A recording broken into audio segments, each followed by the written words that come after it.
Chez eux, on vous salue, on prie pour vous aussi, que vous soyez encouragés par la parole de Dieu ce matin. Alors, nous commençons une série qui va apparaître. Elle va apparaître Elle arrive. L'avenir se prépare. Alors, c'est une série qui est venue sur mon cœur, sur plusieurs cœurs d'ailleurs, hein, sur un temps qui vient, ça va apparaître, oui. Elle arrive. C'est une série que j'ai intitulée Sonne l'alarme. Sonne l'alarme, on va voir pourquoi ensemble. Je crois qu'il nous faut être dans l'équilibre. Je dis toujours, voilà, elle est là. Aïe, aïe, aïe, ça fait peur. Sonne l'alarme, la fin du monde pour demain. Il y en a qui commencent à trembler, qui se disent aïe, aïe, aïe. Les adolescents, là, préparez-vous. Quand on était adolescent, quand on parlait de la fin du monde, je disais toujours, quelle est la première chose que les ados chrétiens disaient ? Je veux d'abord me marier, on est d'accord. Quand j'étais jeune, que j'entendais parler de l'Apocalypse, je disais, Seigneur, attends que je me marie, après tu reviens. Ah, la jeunesse. Eh bien, ce matin, ce n'est pas un message de terreur, c'est un message d'espérance que je veux amener, mais c'est un message malgré tout d'alarme. Pourquoi sonne l'alarme ? Normalement, la série devait s'appeler Sonne de la trompette. Dans la Bible, dans tous les récits bibliques, quand il y a une guerre qui arrive, quand il y a un malheur qui arrive, on rassemble le peuple au son de la trompette, du chauffard même. Pardon si je tousse encore un peu. Du chauffard. D'ailleurs, j'en cherchais un, je ne l'ai pas trouvé. Si la semaine prochaine, vous avez un chauffard, un frère ou une sœur, peut-être tu en as un à la maison, tu m'en amènes. C'est une corne, vous savez, c'est une sorte de corne de bélier sauvage. Il y en a des grandes, hein, et on soufflait dedans et on rassemblait le peuple au jour du malheur, au jour de la guerre. Et donc, sonne l'alarme, c'est un peu une traduction. Aujourd'hui, on ne sortirait pas dans la rue. Imaginons, ce matin, s'il y a le feu, on ne va pas sortir une trompette. Qu'est-ce qu'on va faire ? On va appuyer sur un bouton. Enfin, on ne va pas le faire ce matin. On va le faire un jour, je vais vous le faire quand même. Et on appuie sur une alarme. Et des fois, il y a des lumières qui sonnent. Et sonne de la trompette n'est pas juste un petit peu parsemé dans la Bible. Vous prenez par exemple l'Apocalypse, il nous parle 15 fois de trompettes. Il y a des trompettes célestes et il y a des trompettes terriennes, de terre, enfin sur la terre, on va dire. Dans l'Apocalypse, ce sont souvent des trompettes célestes, c'est-à-dire que Dieu envoie des anges sonner une déclaration, comme un signal d'alarme qui dit « Maintenant, les temps changent ». Et à partir de la trompette, il y a un avant et il y a un après. Ça, c'est ce qui se passe 15 fois dans l'Apocalypse. Vous avez les anges, par exemple, montés sur des chevaux, des fois de différentes couleurs. Et c'est assez impressionnant. Dans l'Ancien Testament, par exemple, vous avez Josué ou Juges. J'avais fait une série sur les juges en disant que nous étions vraiment en parallèle par rapport au livre des juges. Elle est enregistrée, vous pouvez la trouver sur Internet. Et je crois que c'est important. Et dans les juges, on retrouve 8 fois le fait de sonner dans la trompette quand le malheur arrive. Jérémie, on en parlera aussi, parle 7 fois de sonne de la trompette. Et Ésaïe et Ézéchiel sonne de la trompette et avertit mon peuple. Alors, ce matin, c'est vraiment, je prépare, j'ai pris des notes, je vais essayer d'être au maximum. On est entre une prédication et une étude. On va attaquer une série à environ, je pense, de 7 à 8 prédications sur les temps de la fin, parce qu'il est important, on se pose des questions aujourd'hui. Je crois qu'il nous faut avoir un équilibre. Premièrement, ce que j'aimerais dire, c'est que l'Église Source de Vie a toujours été dans un équilibre et on va le rester. Nous avons des églises qui, par peur de la fin des temps, vont dire tout ce qui est écrit dans l'Apocalypse, c'est déjà passé, c'était à l'époque romaine, et puis on ne peut pas dire que les choses avancent. Même certaines, par exemple, compréhensions bibliques vont dire, on verra tout à l'heure, on parlera de la construction d'Israël. Certains pensent que ce n'est pas un signe des temps, qu'on n'y voit pas, par exemple, que le corona n'est pas un signe des temps. C'est un point de vue que je ne critiquerai pas. Nous n'avons pas le luxe, à notre époque, de pouvoir nous désunir. Même à chaque époque. Je crois qu'il est important de sonner l'alarme premièrement pour s'unir. Et ça, c'est la première chose. Et entre nous, nous devons avoir une humilité face à la compréhension biblique. Bien malin, celui qui pourra nous dire quand Jésus revient. D'ailleurs, la Bible nous dit, nul ne sait ni le jour ni l'heure. Alors, beaucoup s'y sont tentés. Moi, tout le mois de septembre 2015, j'étais à la terrasse de mon café, j'étais à Brignoles à l'époque, pas à la terrasse, sur ma terrasse en train de boire le café, parce qu'il y avait un livre qui avait dit septembre 2015, cette preuve irréfutable de la date de l'enlèvement de l'Église.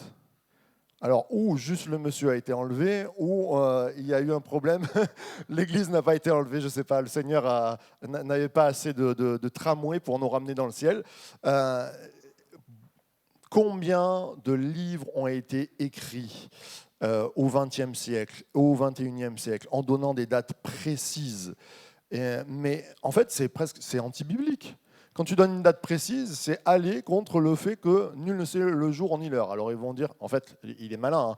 Enfin, il a dit, je ne sais pas le jour ni l'heure, mais je sais le mois, septembre 2015. Ouais, c'est pas mal. Je ne suis pas là pour me moquer, je suis là juste pour dire que Première Guerre mondiale, les gens ont dit c'est la fin du monde, on y va. En l'an 1000, on le disait déjà. Seconde Guerre mondiale, Hitler qui fait la guerre au peuple juif, c'était quand même assez marquant. On avait de quoi dire quelque chose. Et puis la guerre froide, et puis des sortes de signes. Même quand j'étais enfant, on disait la marque de la bête, elle se verra sur le front. Donc qui était la bête? Gorbatchev, il avait une marque sur le front. Non mais c'est qui? Moi je l'ai vécu, hein, j'avais 10 ans.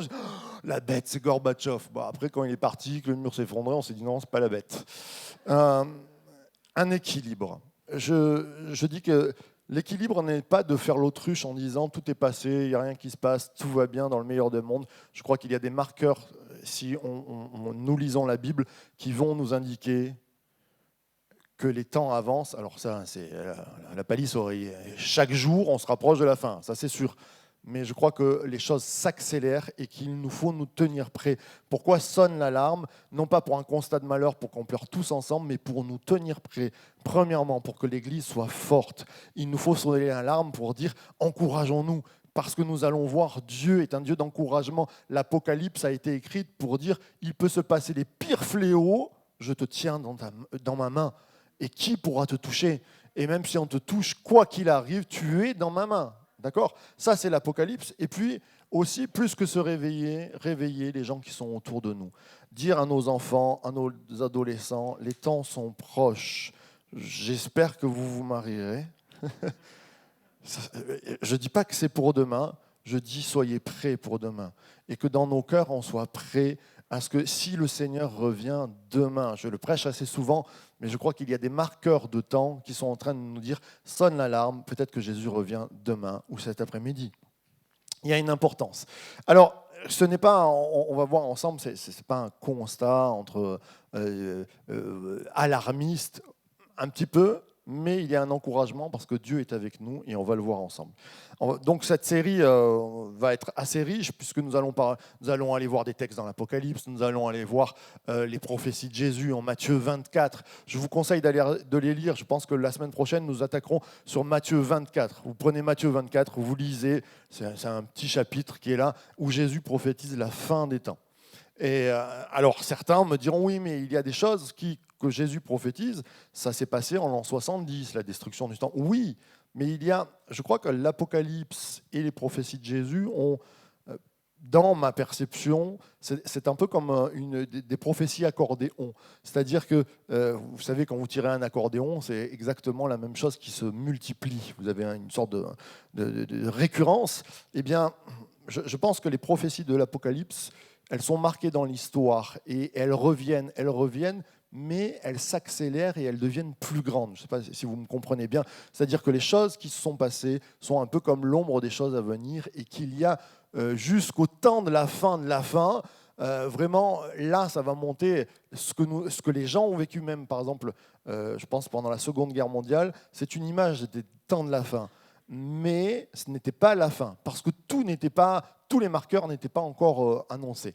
Et je crois que les temps de la fin, ce sera une ultime pression Jésus va dire, si je ne raccourcirai pas les temps, si je ne raccourcis pas les temps, trouverai-je la foi sur la terre? Il n'a pas dit je ne trouverai pas la foi sur la terre, il a dit trouverai-je. C'est une question qui nous est posée, qui est posée à Franck ce matin, qui est posée Jésus te téléphone peut-être ce matin. On essaie de couper les portables, qui est posée à Alix ce matin. Est-ce que moi je suis prêt et est-ce que mon cœur est prêt? Les temps de la fin, c'est se préparer. Alors, cette série, on va le voir ensemble, ce que je disais, c'est qu'il y a des trompettes célestes et qu'il y a des trompettes sur la terre. Vous vous rappelez la prière que Jésus nous demande de faire sur le Notre Père, que ta volonté soit faite sur la terre comme au ciel. Au ciel, il y a des trompettes qui ont déjà sonné, j'en suis persuadé, qui annoncent et qui marquent l'horloge de la fin. Et sur terre, c'est à nous, l'Église, de sonner des trompettes de rassemblement, des trompettes d'unité, des trompettes de revitalisation, de renforcement, pour que l'Église soit prête. J'aimerais dire, dans l'équilibre, ce que je disais aussi, l'équilibre, c'est on ne fait pas l'autruche à dire ah non, c'est pas pour maintenant, ou on ne devient pas à chaque problématique qui arrive, à chaque président qui monte, parce que l'antichrist, ça a été le pape, ça a été Gorbatchev, ça a été Trump, ça a été Macron.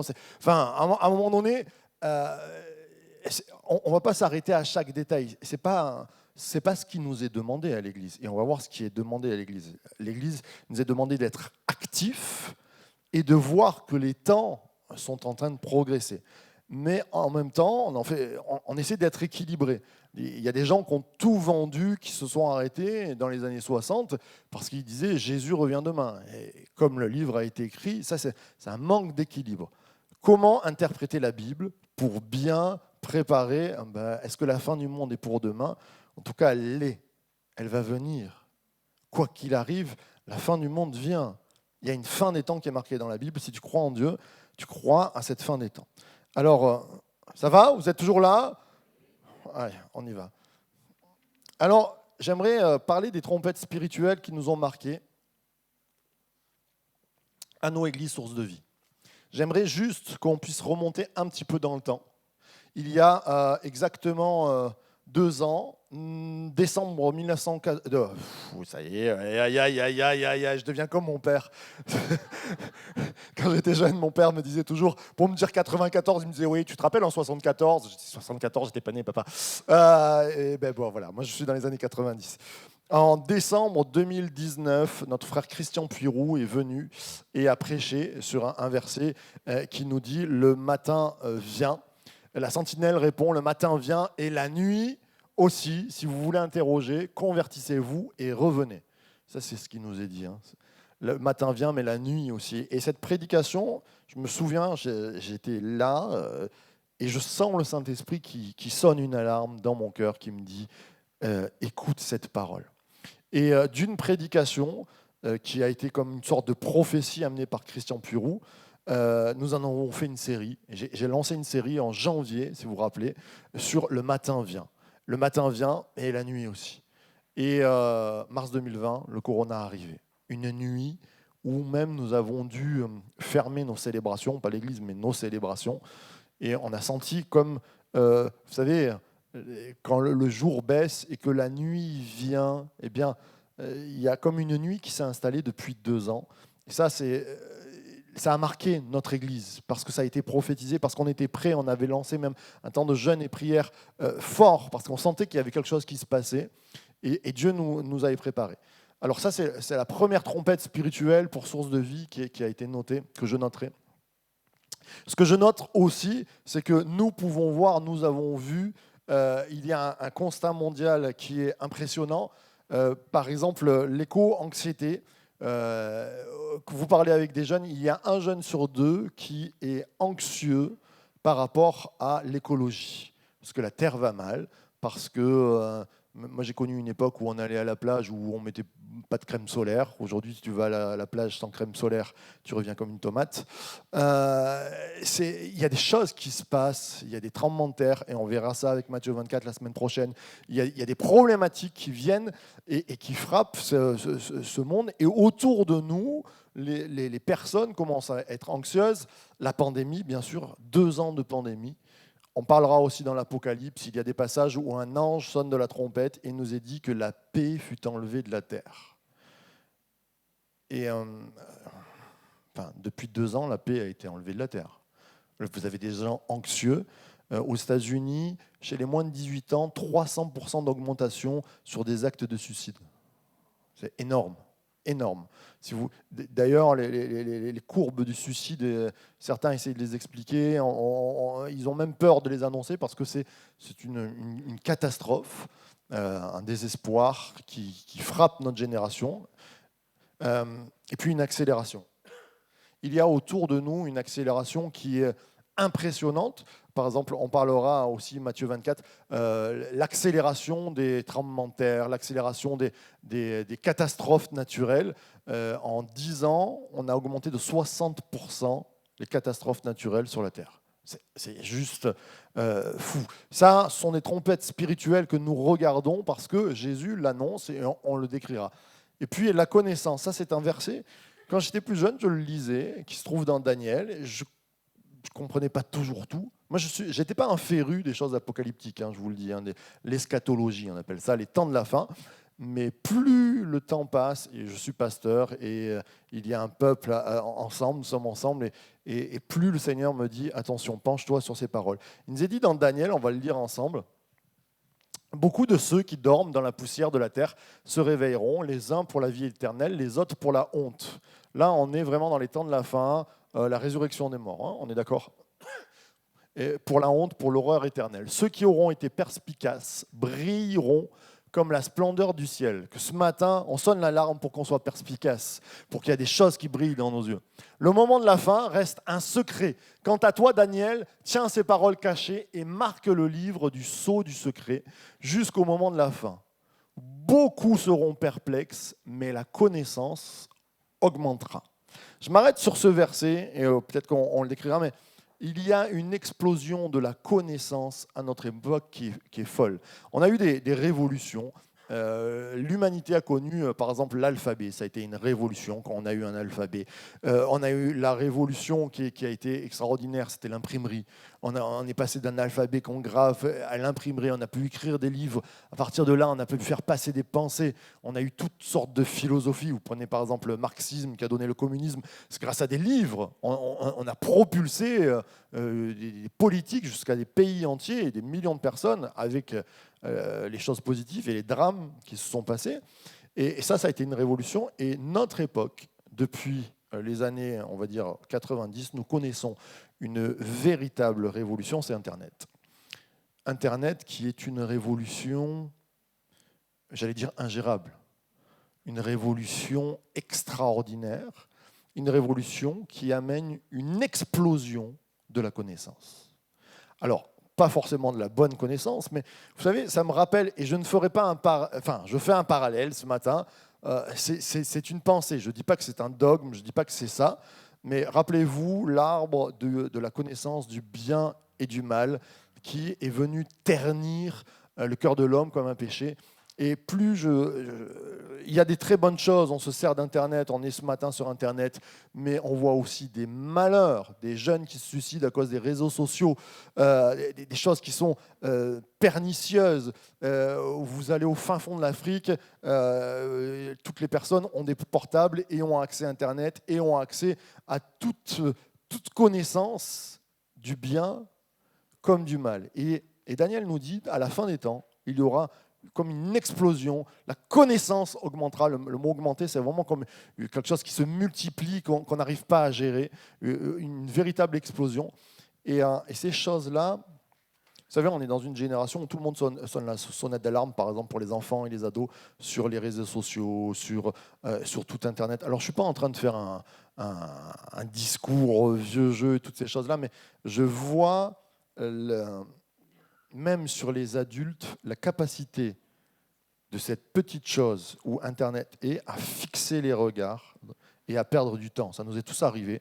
Tu es là, et puis tu as passé 1 heure à regarder rien. Et en même temps, aujourd'hui, une adaptation de la connaissance qui augmente. Tout le monde sait tout, tout le monde connaît tout le monde dénonce tout, et quelque chose d'ingérable. Voilà, ça, ce sont des trompettes qu'on voit, des trompettes spirituelles qui marquent. Alors, j'ai mis l'horloge de la fin du monde. Je ne savais pas qu'il y avait une horloge de la fin du monde. Le saviez-vous ? 1947, des scientifiques, dont Einstein, créent l'horloge qu'on appelle apocalyptique ou de la fin du monde. Ce n'est pas des chrétiens, les gars. Mais ils disent, notre monde va tellement mal que ça serait sympa qu'on fasse. Et alors, ils font une horloge, ils le font à minuit moins 10. Ils mettent une aiguille, minuit moins 10. Et à chaque fois qu'il y a quelque chose qui va mal, et c'est surtout sur les armes nucléaires, les guerres et toutes ces choses-là, on avance. Il faut savoir qu'en 2020, on a passé le cap que jamais l'horloge, elle existe encore, cette horloge de la fin du monde, on a fait minuit moins 100 secondes, parce qu'au-delà de... Parce que nous, on est tous sur le corona, la maladie, qu'est-ce qui va se passer, et tout ça, mais ce qu'il faut savoir, c'est qu'il y a des pays qui se sont armés jusqu'aux dents, des pays par exemple comme l'Iran, qui n'avait pas la bombe atomique, tout le monde s'arme, et rien que dans les méfaits nucléaires qu'il pourrait y avoir, des scientifiques sont en train de dire ça va très mal, il y a une désunion. Ça c'est le monde qui dit ça. Hein. Ce sont des trompettes sur la terre qui disent ça va mal, la terre va mal, les pays vont mal. Et puis, je m'arrête sur ça. Je vous dis, c'est un peu une prédication et en même temps une sorte d'étude ce matin. Et ça sera un petit peu comme ça parce qu'il nous faut rentrer dans certains détails. Nous aurons d'ailleurs, je le rappelle, le jeudi 3 février, une conférence sur la fin des temps avec Bruno Oldani qui va être très intéressante sur tous les marqueurs mondiaux qui se sont passés dans notre époque, le 20e et le 21e siècle. Tous les marqueurs mondiaux, pas bibliques, mais mondiaux, qui nous marquent, dont Israël. Israël, pour moi, c'est une certitude, certains ne l'entendent pas comme ça. Création de l'État d'Israël en 1947, alors certains vont dire 48, mais c'est décembre 47, Ben Gourion qui fait le discours en janvier 48, mais Israël 47, et là on a la reformation d'un pays extraordinaire à un moment donné, qui n'était plus, le désert qui refleurit, et on a des prophéties qui sont millénaires, qui viennent s'établir. Mais on a le pays, mais ils n'ont pas Jérusalem. Et puis en 1967, guerre des 6 jours, qu'est-ce qui se passe ? Ils reprennent Jérusalem. Et nous allons voir ensemble, ça aussi, ça a été un marqueur pour l'Église Source de Vie, pour ceux qui étaient là le jeudi soir avec Bruno Oldani. Moi, ça m'a impacté. C'était au mois de novembre, je crois, au mois de décembre. Et puis il y a une parole qui a été donnée, et je vais vous la lire tout à l'heure, par rapport à la reprise de Jérusalem, qui marque une trompette, un marqueur dans la Bible qui bascule sur la fin des temps. Ça va, vous êtes toujours là ? C'est pas trop compliqué pour vous ce matin. 67 et puis 2017, parce que certains me diront oui, mais il n'y a qu'Israël qui reconnaît Jérusalem comme sa capitale. 2017, un marqueur fort, Trump avec les États-Unis qui disent notre ambassade, parce que tout le monde dit c'est Tel Aviv, l'ONU n'a pas voulu reconnaître Jérusalem comme capitale d'Israël, et les Américains ont dit notre ambassade, elle ne sera plus à Tel Aviv, elle sera à Jérusalem, nous reconnaissons Jérusalem comme capitale d'Israël. Et en 67, les Juifs diront Jérusalem reste éternellement la capitale d'Israël. C'est une déclaration très très forte. Pourquoi je vous parle de ça ? Parce qu'on arrive au temps de la fin, et ça a été un verset qui a marqué l'Église et qui a marqué mon cœur. C'est Bruno Oldani qui nous disait cette révélation. Luc 21, 24, c'est Jésus qui parle. Il dit « Ils tomberont sous le tranchant de l'épée », il parle de Jérusalem, « et seront menés captifs parmi toutes les nations. Et Jérusalem sera foulée aux pieds par les nations, jusqu'à ce que le temps des nations soit accompli. » Le temps des nations, c'est un temps où la prédication est amenée aux nations, où toutes les nations peuvent se convertir, où toutes les nations, avant c'était que les Juifs, si on peut couper les portables s'il vous plaît, ça serait vraiment intéressant, merci. Merci. Alors, donc le temps des nations, ce verset nous montre qu'il finit quand Jérusalem n'est plus foulée et quand elle revient aux Israéliens. Et là, la guerre des 6 jours, 67, Jérusalem redevient. Et là, il y a un marqueur dans les temps où on passe du temps des nations, c'est-à-dire le temps du salut pour chacun. Il y a des places devant, vous pouvez venir devant si vous voulez.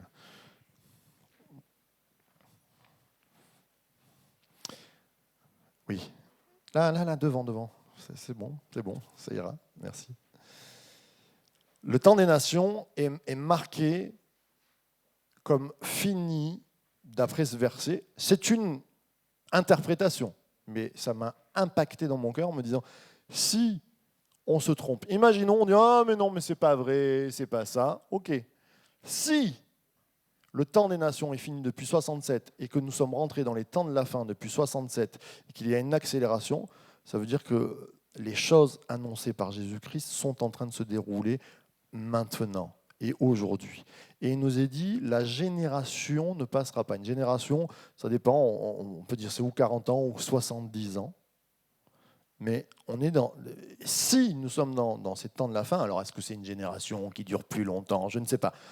Mais on peut se dire que si c'est une génération qui est marquée depuis 1967, santé, on y est. Je ne suis pas là pour vous dire une vérité absolue. Je suis là pour vous dire si nous sommes dans les temps de la fin, alors Jésus peut revenir à tout instant. Et nous regarderons les marqueurs au fur et à mesure des prédications qui sont vraiment impactants. Alors je sais que certains attendent par exemple le troisième temple. Moi je n'attends pas de reconstruction de troisième temple, je vous le dis. Dans ma compréhension, ce serait une ineptie de voir un troisième temple reconstruit, parce que nous sommes le temple du Saint-Esprit, et alors ça peut-être vous secoue, mais je vous dirai mes arguments. Je n'attends pas, par exemple, ça. Certains attendent un antichrist qui vient avec des cornes et qui dit « Abat Jésus », et peut-être, mais peut-être que c'est un... Vous savez, on voit toujours ça personnalisé, matérialisé, et je crois qu'il y a des choses qui sont spirituelles et qui s'ancrent spirituellement. Si vous quand nous lisons Ézéchiel, par exemple, les ossements qui reprennent vie, on ne pense pas, on ne va pas dans le désert en regardant des ossements en disant « Allez, les ossements, ils vont reprendre vie ».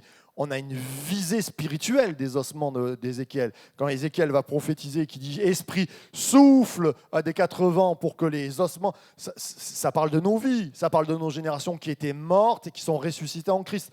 Quand vous avez la vision du troisième temple d'Ézéchiel, moi je crois vraiment aussi que c'est une vision spirituelle qui est en train d'agir. Et quand il nous est parlé de marque de la bête, et ça c'est dans l'équilibre, n'attendez pas, je pense que le diable est plus malin que de nous mettre une puce ou de mettre un tatouage sur le front et sur la main. Qu'est-ce que ça veut dire? La tête, vous savez, la marque de la bête, elle sera sur le front et sur les mains ou sur le poignet. Alors, ça peut être une puce. Moi depuis que je suis gamin, j'entends parler de la puce qui arrive, j'entends parler des codes barres, mais qu'est-ce que ça veut dire? Ça veut dire le front, ce qui réfléchit, la main, ce qui agit. Vous savez, au pays de la liberté, depuis 2 ans, on a fait rentrer dans la tête et des actions qui sont plus trop libres. J'écoutais les restaurateurs qui hurlaient, certains qui disaient « on fait de nous des policiers », alors qu'on n'en est pas. Je ne suis pas en train de lancer un débat là-dessus. Je suis juste en train de dire, en 2 ans, le peuple le plus râleur, le plus libertaire qui existe sur la planète a vécu un confinement, un couvre-feu, un pass sanitaire, un pass vaccinal, et toutes des restrictions qui font que la pensée même française qui était libertaire n'existe plus. En gros, je suis juste en train de dire la marque de la bête ne sera pas forcément un tatouage sur le front, sera ce qui rentre dans nos pensées et qui va installer une pensée antichrist dans nos cœurs et qui va faire basculer l'Église dans un manque de foi, dans un manque d'amour. Rappelez-vous la parole de Dieu qui dit dans les derniers temps, l'amour sera comme peau de chagrin, elle va se réduire. Qu'est-ce qui va rentrer dans nos fronts, qui va nous faire agir par la main? Et j'aimerais dire la marque de la bête. Alors le diable, quelquefois, je ne suis pas en train de mais je crois qu'il est assez intelligent pour faire entrer des choses comme ça. Et on parlait du fruit de la connaissance, d'Internet, de ces choses-là qui viennent marquer. Regardez comme on dénonce quelqu'un, aujourd'hui on dénonce un tel, on dit voilà, il a agressé quelqu'un, mais même si ce n'est pas prouvé, cet homme-là est mort, ou cette femme-là est morte. Elle est, wow, elle est balayée. Et puis quelquefois on dit ah non, on s'était trompé, mais c'est fini. Et des systèmes de pensée, des façons de penser, l'éthique, l'accélération de comment l'éthique a changé, a bouleversé. Je veux dire, en 50 ans, nous sommes passés d'une société comme un mode miroir, on est passé à l'inverse, face à la morale, face à l'éthique. Pour ce qui, la Bible dit, dans les derniers temps, on appellera le bien mal et le mal bien. Mais ce qu'on appelait mal il y a 50 ans, je ne veux pas rentrer dans des polémiques, mais on peut y réfléchir. Aujourd'hui, on l'appelle bien et on n'a plus le droit d'en parler, on n'a même plus le droit d'en discuter. Toutes ces choses-là nous font marquer des marqueurs spirituels, des trompettes. Alors, là, on est dans l'anxiété le message le plus anxiogène que j'ai jamais porté. Mais on va avancer. Jérémie 6. Alors, je vous dis la dernière trompette spirituelle. Donc, il y a 3 mois, 2-3 mois, quand Bruno Oldani parle sur cette parole, là aussi, je sens au fond de mon cœur qu'il faut que je prêche sur la fin des temps. Et j'ai ce verset, sonne de la trompette et avertis mon peuple, qui se trouve dans Ézéchiel. Sonne de la trompette et avertis mon peuple. Et ça me rappelle d'ailleurs un vieux livre de David Wilkerson. Et je commence à travailler. Je ne suis pas très serein. Parce que, comme je vous ai dit, je ne suis pas très féru toujours sur l'Apocalypse. Mais je me suis dit, bon, si Seigneur, si tu veux. Puis c'est quand même, ce sont des messages lourds, des messages peut-être un petit peu anxiogènes. Je ne suis pas sûr. Arrive le corona, qui vient visiter ma famille et moi-même. Toc, toc, toc. Et puis ça ne va pas très bien. Dans le corona, ce n'est pas forcément que le corona. Je fais une hépatite médicamenteuse, ça ne va vraiment pas. Je me retrouve à genoux dans les WC, en sueur. Je ne peux plus prendre de médicaments parce que donc la fièvre monte. Enfin, je ne suis vraiment pas bien. Et dans ces moments-là, je n'arrive pas à lire ma Bible. J'essaie, mais je lis un verset, je comprends rien. Et puis je dis, Seigneur, j'ai vraiment besoin que tu me fortifies. Puis j'ai besoin de travailler pour préparer les prédications. Et puis je dis, Seigneur, je le sens moyen, moi, sonne de la trompette, je ne me sens pas bien. Et je dis, Seigneur, donne-moi un verset demain matin, j'ouvrirai ma Bible, j'irai mieux. Et donne-moi un verset. Alors le lendemain matin, je vais mieux. Je vous parle avec crainte et tremblement ce matin. Parce que, alors, certains ne le font pas. Je sais que certains pasteurs vous diront on n'ouvre jamais sa Bible au hasard pour lire un verset. Je le fais assez souvent quand je cherche la direction de Dieu. Et j'ouvre ce matin-là la parole de Dieu. Pour ceux qui connaissent mes dadas, vous savez que mon deuxième prénom, c'est Benjamin, et j'aime beaucoup la tribu de Benjamin. Et le Seigneur me parle souvent au travers de Benjamin. Et j'ouvre ce matin-là, mais au hasard, la Bible. C'était une Bible en plus d'enfance que j'avais même pas, que j'ai pas marqué selon mes études. Et je tombe sur ce verset, le premier verset que je lis. Fuyez, enfants de Benjamin. Bon, je dis Benjamin, Seigneur, qu'est-ce que tu veux me dire? Là, je suis fatigué, mais j'ouvre cette Bible. Du milieu de Jérusalem, sonnez de la trompette à Tekoa, élevez un signal à Beth Akerem, car on voit venir du septentrion le malheur et un grand désastre. Je peux vous dire que je suis dans ma chambre, je me mets à pleurer par la force du Saint-Esprit, parce que je sens une pression spirituelle qui me dit « prêche ces prédications, sonne l'alarme ». Ce n'est pas un hasard. Je demande au Seigneur, est-ce que je dois prêcher cela? Je prends une Bible que je ne lis jamais, c'est une Bible d'enfant. Et je tombe sur ce verset, quelque chose qui vient frapper mon cœur. C'est une alarme spirituelle ce matin. Et je suis là, en tant qu'homme de Dieu, pour vous dire, on sonne l'alarme, réveillons-nous. Il est temps. C'est avec crainte et tremblement que je dis cela. Certains diront oui, mais c'est pas sûr.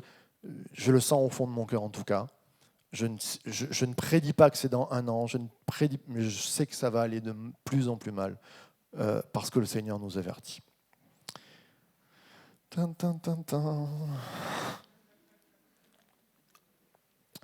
Alors, c'était une grosse introduction. Mais c'est vrai en plus. Je vous ai dit que ça allait durer, c'est pour ça qu'on n'a fait que 2 chants ce matin. Mais j'avance. Vous êtes toujours là? Alors, la prédication ce matin, et je vais la faire courte, parce que l'introduction était longue, c'est le bonheur malgré la faim. J'aimerais t'amener à croire ce matin, et ça sera mon premier message, mais la base de notre message. Si nous prenons les temps de la faim avec crainte et tremblement, nous sommes, excusez-moi l'expression, à côté de la plaque. Nous sommes comme le monde. Le diable veut mettre une peur. Regardez, depuis les 2 ans qui ont suivi, tout le monde est en stress, tout le monde est en peur. Je crois que l'Église, elle doit être dans la paix. Le shalom de Dieu, le Shabbat de Dieu. Et Dieu est le Dieu du shalom. Jérusalem, la ville du shalom. Et il nous amène dans sa paix malgré les épreuves. Et ça, c'est le message le plus important, je le disais, d'Apocalypse. C'est Dieu qui garde son Église. Alors, il y a des temps qui font peur, mais on est tous un petit peu dans l'expectative en disant à quelle sauce on va nous manger. Est-ce qu'un jour on fermera nos églises? Est-ce que je ne sais pas. Je sais que ça va aller de plus en plus mal et il faut nous préparer. Mais nous sommes plus que vainqueurs par celui qui vit en nous. C'est une promesse. Et à un moment donné, si on croit en Dieu, on croit que Dieu nous garde. Je le crois. Pendant la première vague de Corona, on a dit le Seigneur envoie sa protection. On n'a pas eu de décès du Corona. C'était juste impressionnant parce que ça frappait fort autour de nous. Je crois que Dieu nous garde. Et c'est encore le cas. Dieu garde ceux, et on va le voir ensemble, qui gardent ses commandements. Donc j'aimerais qu'on puisse voir le bonheur malgré la faim. Alors, pourquoi le bonheur malgré la faim? Déjà, Apocalypse, quand on dit ça, quand on dit Apocalypse, rien que le mot, on a les frissons. Apocalypse veut dire révélation. Dieu veut révéler les trompettes qui sont à venir pour te dire prépare-toi. Ça ne veut pas dire tremblement, peur, guerre, explosion. Apocalypse, ça veut dire révélation. Dieu veut révéler à Muriel ce matin qu'il revient et qu'elle doit se préparer. Dieu veut révéler à Tanou ce matin qu'il doit se préparer et qu'il doit être prêt. C'est une révélation. Dieu est notre ami et il dit hey, réveille-toi, réveille-toi d'entre les morts là et prépare-toi parce que je reviens. Ça va souffler fort, il va y avoir la tempête, mais je suis dans la barque. Amen.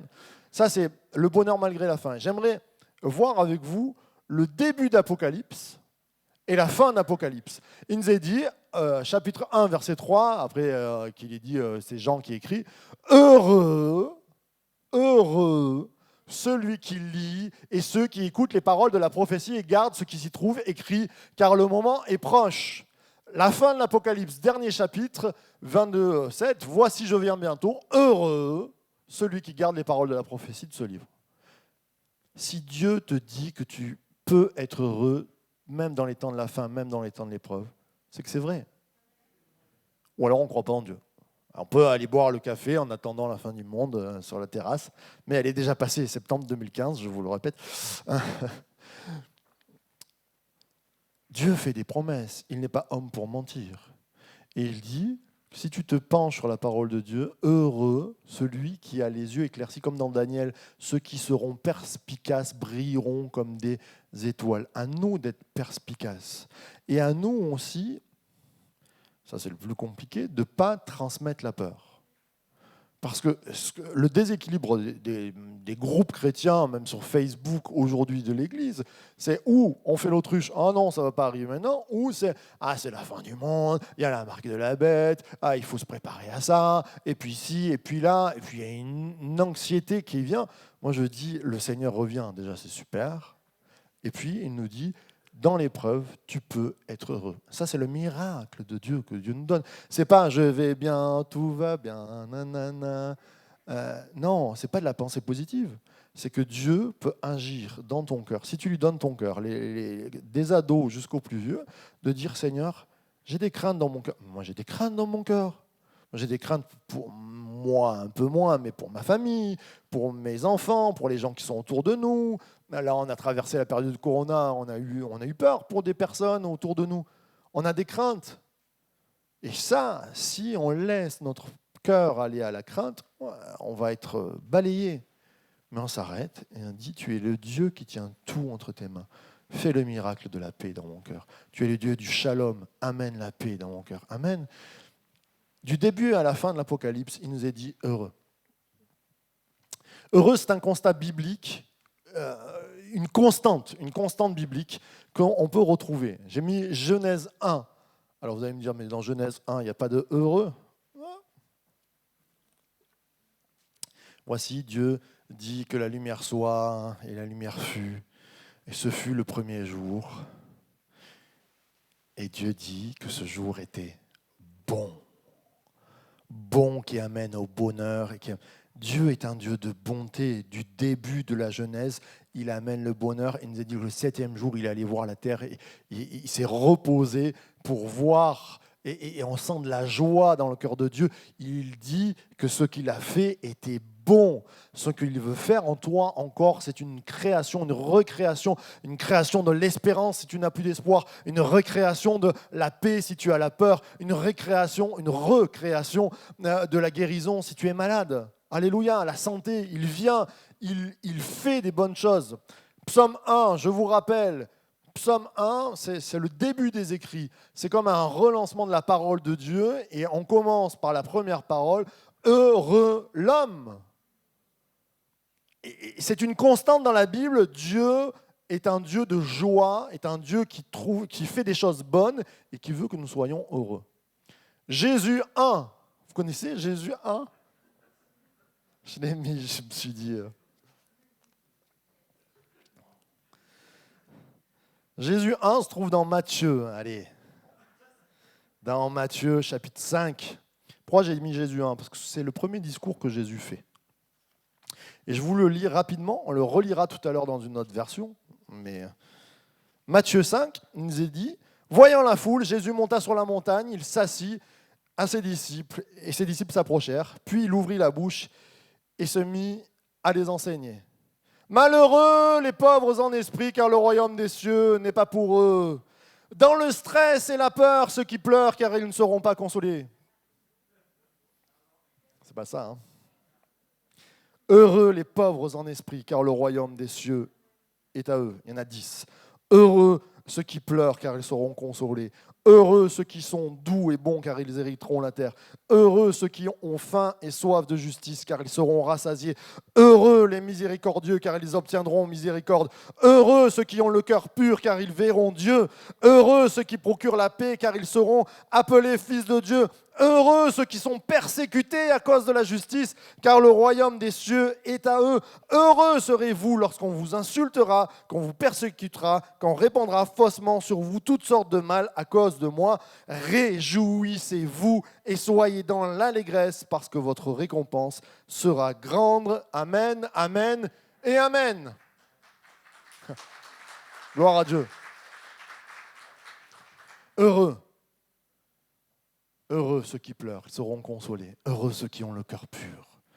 C'est le discours de Jésus. Jésus président. Jésus président de ma vie. Alléluia. Que Jésus soit le président de cette église, qu'il soit le président de ta famille, qu'il soit le président dans ta maison, qu'il soit le président dans ton cœur. Heureux. Mais vous avez vu les derniers heureux ? Ça semble bizarre quand même. Les jeunes. Heureux quand on vous persécutera. C'est quoi ton histoire, Seigneur ? Enfin, moi, je ne sais pas si vous avez été persécuté. Une fois dans votre vie, vous avez dû être persécuté, des gens qui vous en veulent, tout ça. C'est pas agréable. Hein. Tu te couches avec la boule en disant tu te lèves, tu vois les gens, ils te persécutent, et puis tu repars, tu dis j'aurais dû dire ça, et puis la prochaine fois que je le vois, la guerre. Terrible. Ça, c'est souvent la réaction de l'Église. On va fermer les églises. Il y a une loi qui va sortir. Mon Dieu, à quelle sauce on va être mangé. Heureux. Ouais, il y a de la persécution. C'est bien, Jésus revient. Ça, c'est le miracle de Jésus. Ce n'est pas le miracle de ma pensée. C'est Jésus, mais une assurance. Parce que je vous rappelle qu'il a fait de nous le temple du Saint-Esprit. Le Dieu puissant, vivant, peut vivre dans nos cœurs, dans le cœur de Noël, dans le cœur de Jean-Pierre. Il est là, le Dieu tout-puissant. Saint-Esprit a dit, je viens habiter chez toi, dans ton cœur, si tu le veux. Et ça, c'est ce qui change tout. Et Apocalypse 1, on l'a lu. Alors, le bonheur malgré la faim, C'est Ésaïe qui dit ça. « Oh, si tu étais attentif à mes commandements, ton bien-être serait comme un fleuve, ton bonheur comme les flots de la mer. » Ça, c'est un verset qui marque ma vie. Ce matin, le commandement de Dieu, c'est aime ton Dieu, aime ton prochain. Si tu aimes ton Dieu, engage-toi avec lui. Peut-être que tu es entre deux chaises. Ce matin, le Seigneur te dit, engage-toi. C'est le temps. C'est le temps de se faire baptiser. C'est le temps de rentrer dans la vie spirituelle. C'est le temps de s'engager, de dire, je mets les choses en règle. Oh, ton bonheur serait comme un fleuve. Il n'y a pas marqué, les épreuves ne seraient pas là. Non, il n'y a pas marqué ça. Mais on peut en déduire, malgré les épreuves, ton bonheur serait comme un fleuve. Je vais demander à l'équipe de louanges de venir, s'il vous plaît. Se préparer. Ce matin, c'est un message que Dieu nous envoie, qui nous dit, ne crains pas, crois seulement. Et je termine par cette pensée qui est importante, que j'ai souvent décrite. Quand il est marqué « heureux » en hébreu, il y en a qui le savent déjà. Le mot « ashrei » a la même racine que « yachar ». Et « heureux » a la même racine que « en marche ». Et je crois que Dieu est en train de nous donner ce commandement parfait qui est « tu veux être heureux, mets-toi en marche, Église source de vie ». Je sonne l'alarme ce matin pour que personne ne reste assis. Le psaume 1 dit « heureux l'homme qui ne reste pas assis avec les méchants, mais qui se met en marche. » Il est heureux parce qu'il est en marche.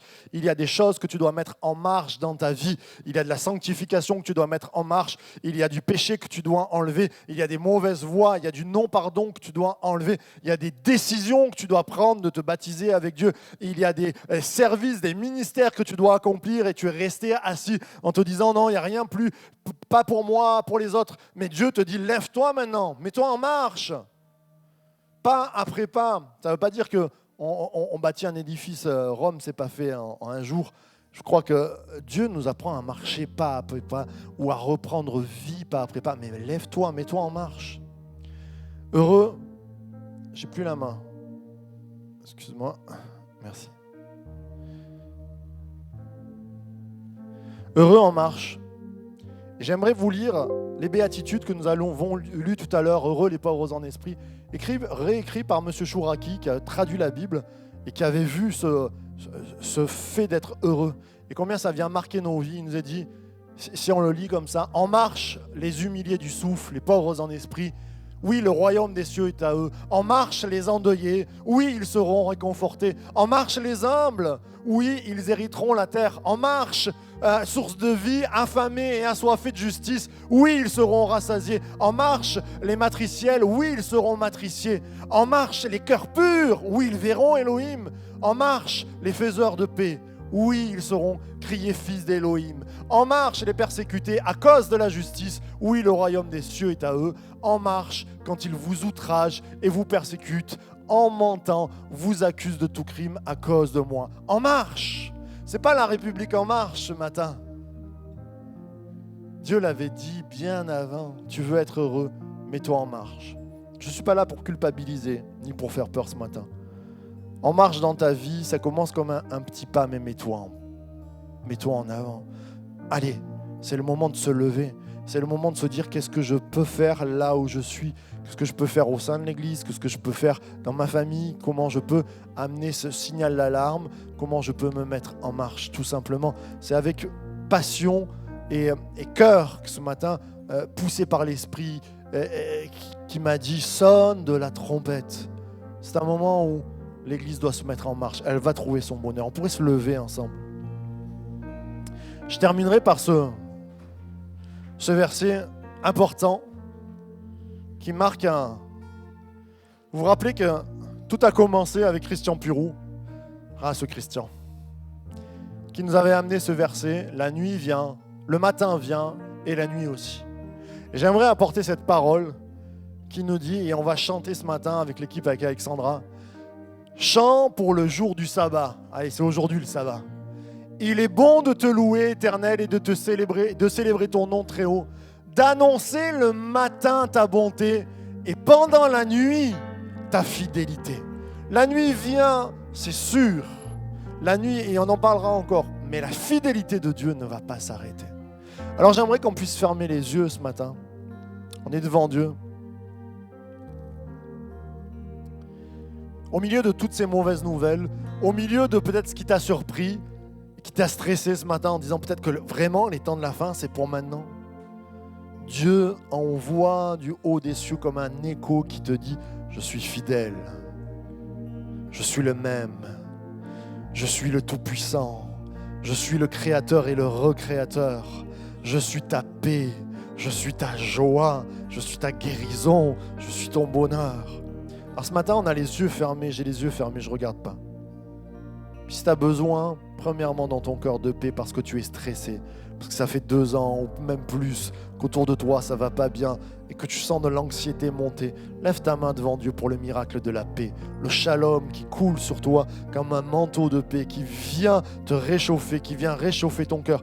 Lève la main devant Dieu en disant « Seigneur, j'ai besoin du manteau de paix, j'ai besoin de ce manteau prophétique qui vient sur ma vie. » Je fais un deuxième appel aussi ce matin pour ce bonheur qui est en marche. Le Seigneur te dit, c'est le moment de se mettre en marche, c'est le moment de couper des choses dans ta vie, c'est le moment de remettre en place ce service, de remettre en place ce ministère, c'est le moment de pas après pas de se relever et non pas de s'asseoir. Et ce matin, c'est face à Dieu, c'est quelque chose de solennel, mais si tu lèves la main, même peut-être pour te faire baptiser, tu t'engages avec lui. Mais lève la main si tu le sens dans ton cœur à dire « Seigneur, je veux me mettre en marche. Ce matin, je me mets en marche avec toi. Je vais prendre peut-être plus de temps dans la prière. Je me mets en marche pour changer les choses autour de moi. Je me mets en marche pour reprendre en main le service que tu m'avais donné. Seigneur, je me mets en marche. » Notre Père, nous sommes devant toi. Saint, tu es saint, 3 fois saint. Tu es celui qui était et qui sera. Tu es notre avenir, tu es celui qui nous prend dans sa main, tu es le Dieu fidèle. Et Seigneur, ce matin, je lève les mains, moi le premier, en disant « Seigneur, viens à mon secours, fais le miracle de ta paix, fais le miracle de ta force, fais le miracle de ton renouvellement. » Dans ces temps qui avancent, nous levons les yeux et avec l'Esprit nous disons « Viens, Seigneur Jésus, viens régner dans nos cœurs, reviens nous chercher. » Seigneur, que ta gloire soit puissante ce matin encore, que ton miracle se fasse. Et puis je te prie pour tous ceux qui veulent se lever, que tu nous mettes en marche, que tu nous fasses avancer, que ta gloire soit sur nous, Seigneur Jésus. Revitalise chacun d'entre nous. À toi la gloire, Jésus. Et nous applaudissons la présence de Dieu ce matin. Alléluia.